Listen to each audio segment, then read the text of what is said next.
This is section 2.6, solving equations involving the distributive property.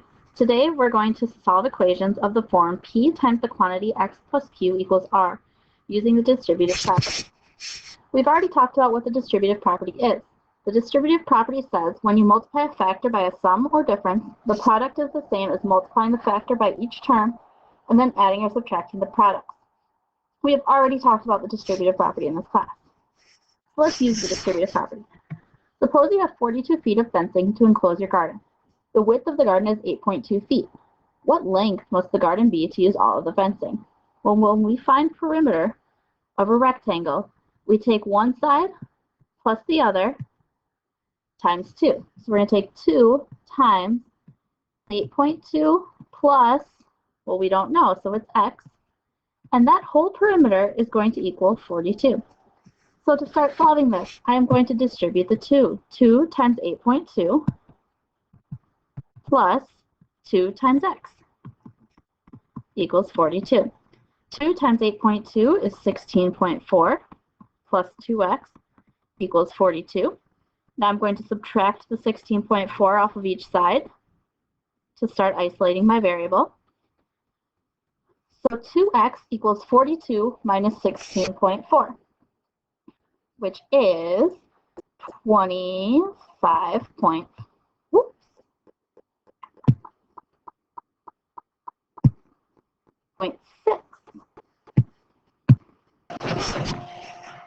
The last step is to divide by 2.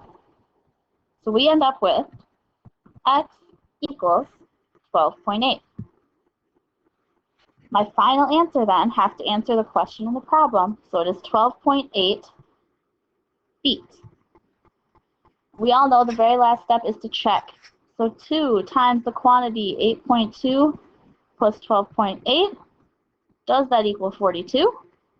So let's not distribute this time. 8.2 plus 12.8 is 21. And 2 times 21 is 42. So it checks out and we got the right answer. So I want you to try this one. It's just like it. What is the width of a rectangle with a length of 17 centimeters and a perimeter of 58 centimeters? So the problem we'll set up is 2 times the quantity is 17 plus w equals 58. To start, we will distribute. 2 times 17 is 34, plus 2 times w equals 58. We'll subtract 34 off of both sides. We get 2w equals 24. Divide by 2, and w equals 12. So the answer is going to be 12 centimeters. To double check, we take 2 times 17 plus 12. Does that equal 58?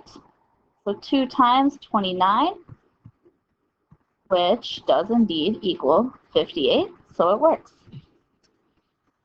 Now we're going to solve this problem. First step, distribute. Always start with distributing. 10 times a makes 10a. 10 times 6 makes 60. There's a minus in the problem, so I put a minus in my problem. Equals negative 25. Now I start to solve. Here's my wall. I add 60. I end up with 10a equals 35. Divide by 10. So a equals 3.5. Check our answer. 10 times 3.5 minus 6.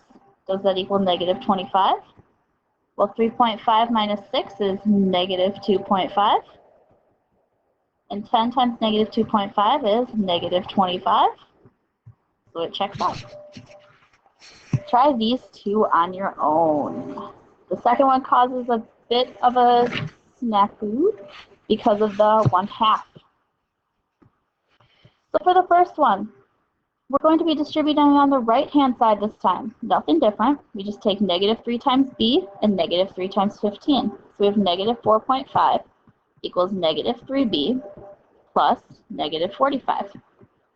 To start to solve, I draw my wall. I'm going to add that 45 or subtract negative 45.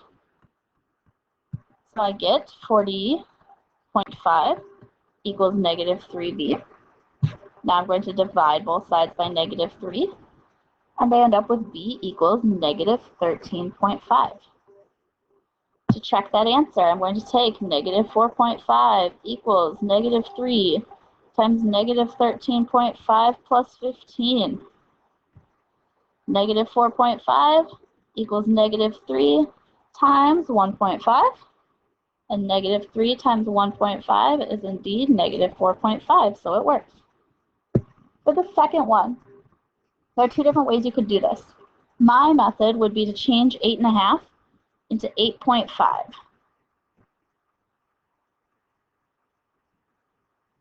You could have also made it an improper fraction, or you could try to work with 8.5.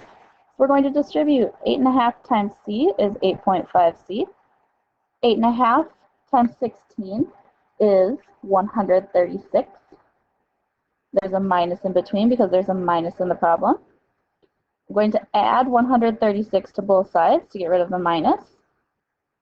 I get 8.5c equals 476. Now I'm going to divide both sides by 8.5. So c equals 56. To check our answer, I'm going to take 8.5 times 56 minus 16.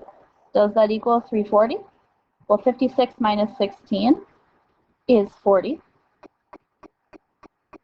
And 8.5 times 40 is 340. So it works.